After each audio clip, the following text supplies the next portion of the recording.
Okay, today we are going to talk about analyzing arguments. In here, we are in a chapter 7 and we will learn how can we analyze the arguments. We have two forms. The first one is short arguments and the other one is longer arguments. Let's give brief information about the analyzing arguments. To analyze an argument means that to break them into various parts to see clearly what conclusion is defended and what on grounds. Analyzing arguments is a crucial, critical reasoning talent, so to paraphrase Bob Dylan, we can think critically about what we don't figure out. In this chapter, we argue two methods for analyzing arguments. One for short arguments, the other one for the longer arguments. Let's start with a diagramming short arguments.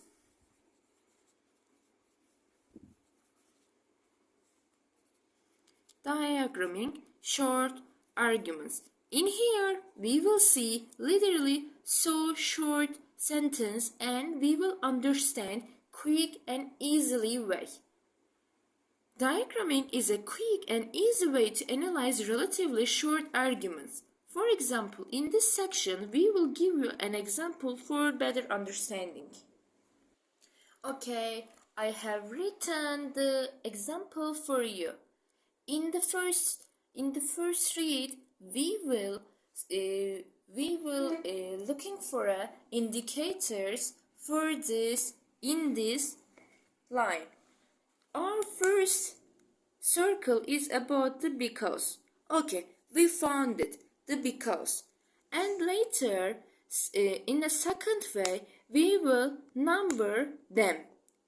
As a this one will be 1 and it is racially. This one will be second and there is no evidence.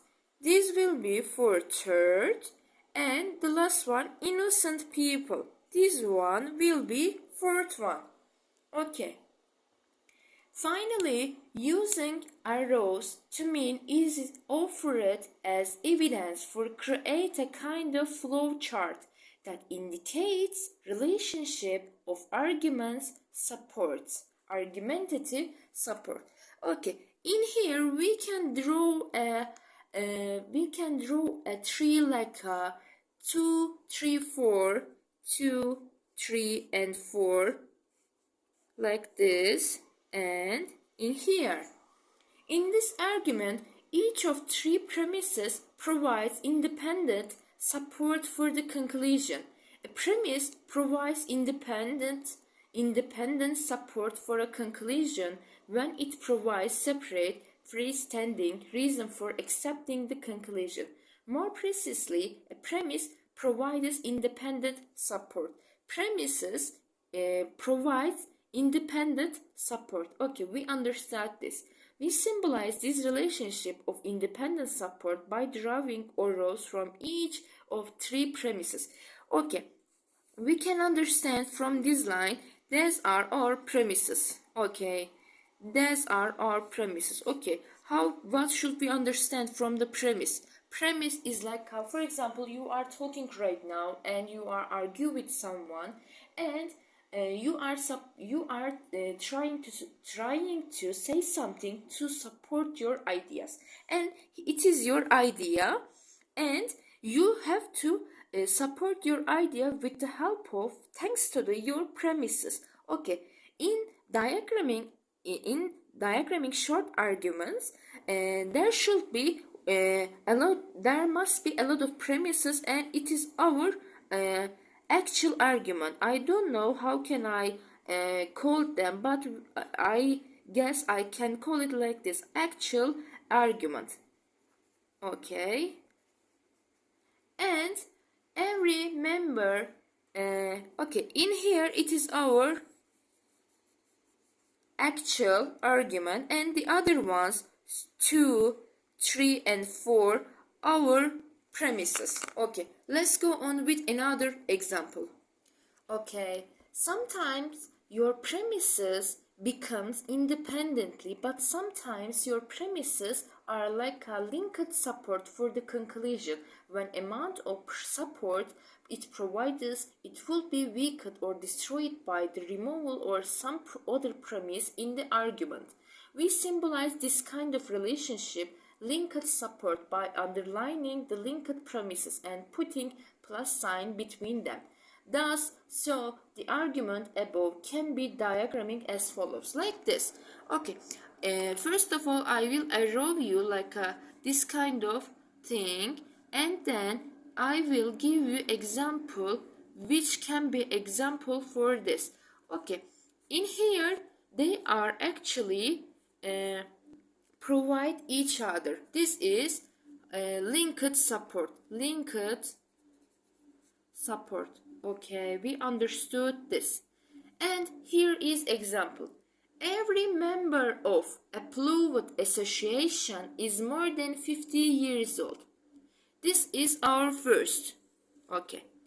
Bob is a member of the fluid association. Okay, they are linked to each other. And Bob is more than 50 years old. Okay, this is our conclusion. It is like our conclusion part of our actual argument. Actual argument. Okay, thank you. Let's give another example for better understanding. Okay, in this part, we have a question in our mind. How to decide whether premises are linked or independent? Two premises are linked when the omission of one of the premises would cancel or reduce the amount of support provided by other. Let's give example. No student at Wexford College. Okay, here is our example. No students at Wexford College is rather scholar. Melissa is rather scholar, so Melissa is not student of Wexford College. In here, these two premises are linked to each other, and they are like a 1 and we can give number them like a 1 and how can I do this?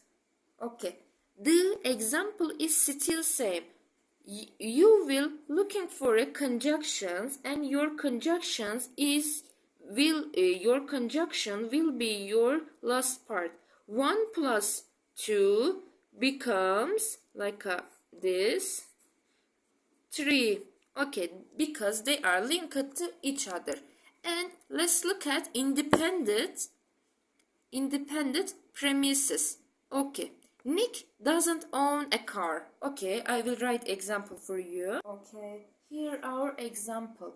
Nick doesn't own a car. We are looking for an independent premises. Nick doesn't own a car. Nick is legally blind, so Nick probably won't drive a car to the game. Okay, actually they are different from each other, and we cannot understand. We have just found the thing. What is our actual argument? What is our actual argument? In here, actual argument should be like this. Okay, they are independently. Do you see? They are independently. Our actual argument is this.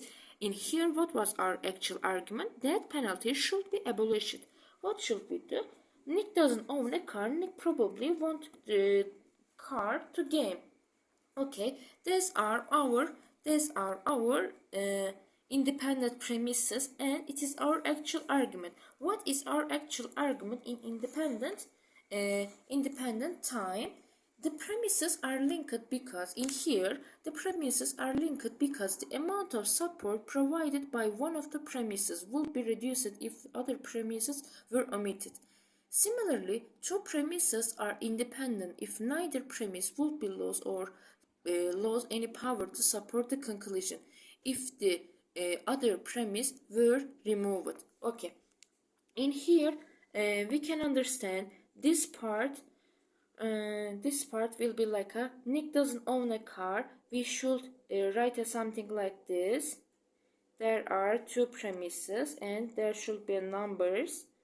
Okay, I don't know what will I do, what am I doing, and we will learn together. So Nick, what is our premise? What is our actual argument? In here, let me second, I am thinking. Okay, I understood. In here, it is our actual argument. We can call it like a tree, and these are independent from each other, and there must be our premises, independent premises.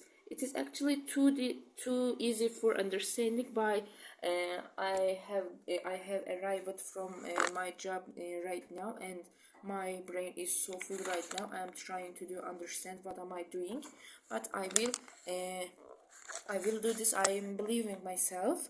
And let's make another example with a long argument. Okay,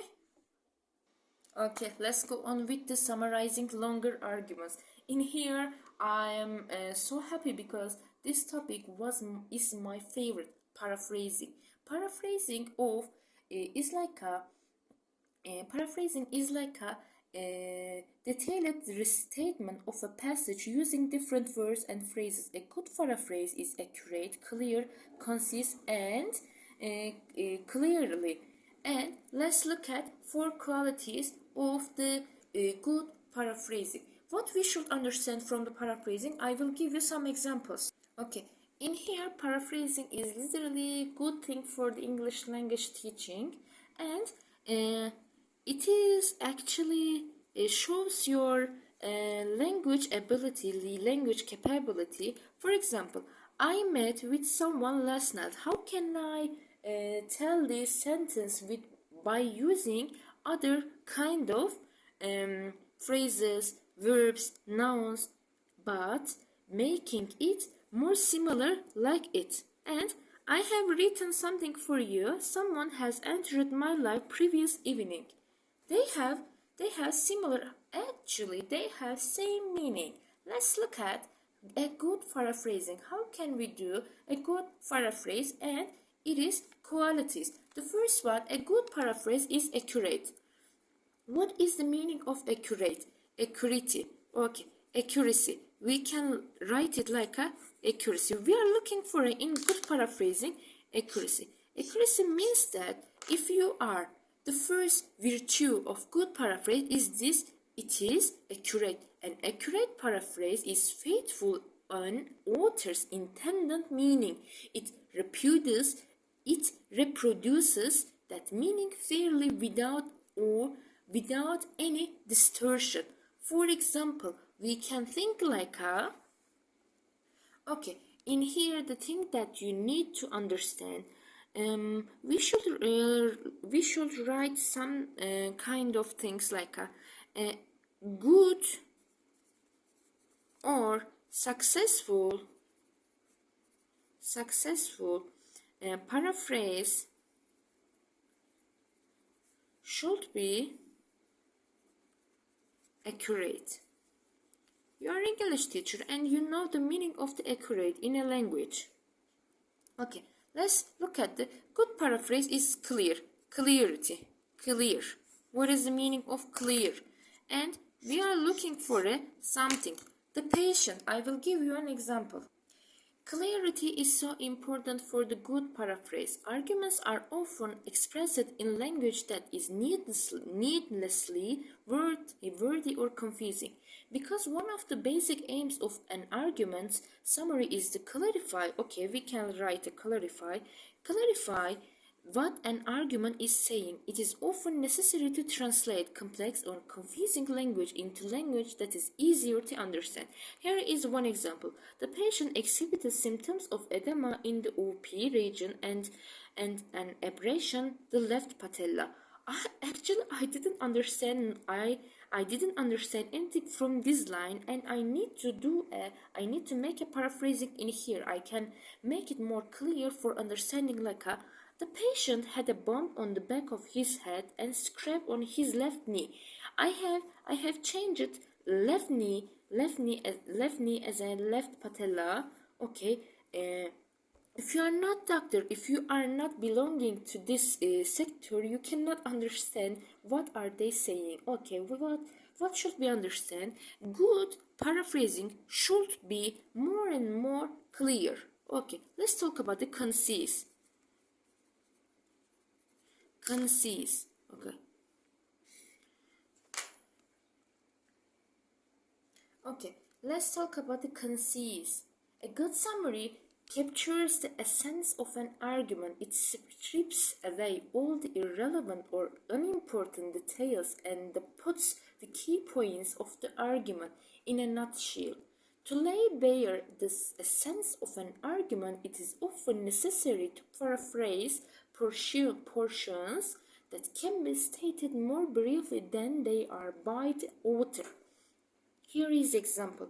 The office wasn't open at that point in time owing to the fact that there was no electrical power in this building. And in here it is. It is the paraphrasing form. This is the actual one. This is the paraphrasing one. The office was closed. Okay. The office wasn't open. I have found it.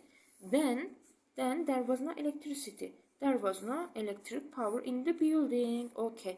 We can understand this part is needless for understanding, and this part is not increasing our comprehension, it's not decreasing our comprehension. In a good paraphrasing, we are looking for a actual argument. Okay, let's talk about the other thing. The other thing, good paraphrase is charitable. What is the meaning of charitable? Let's give an example about it. Let's talk about the charitable. It is often possible to interpret a passage in more than one way. In such cases, the principle of charity requires that we interpret the passage as charitably as the evidence reasonably permits. Here is an example. You know as well as I do that you can get a good job today unless you have a college degree. So I hope you will rethink your decision not to go to college. Okay, this is our original passage, and here is a first paraphrase. In a first paraphrase, it is very difficult to get a job today unless one has college degree. So I hope you will rethink your decision. Okay, in the first, they have focused on something. In the second, no one can get a job today unless they have a college degree. So I hope you will rethink your decision not to go to college. In those examples, the second paraphrases are better than the first because they clarify the arguer's intent in ways that make the argument stronger and less easy to attack. Actually, we are looking for something which the people cannot attack us by using them. I have explained it to you analyzing arguments in two ways. The first of them, analyzing arguments by diagramming short arguments. It is about the short one, and the other one is for the longer ones. This is a paraphrasing. All of the people which is studying at university as an English language teaching department, they know how to do paraphrasing, and that is end of my teaching. Thank you for all your attention. Have a good day.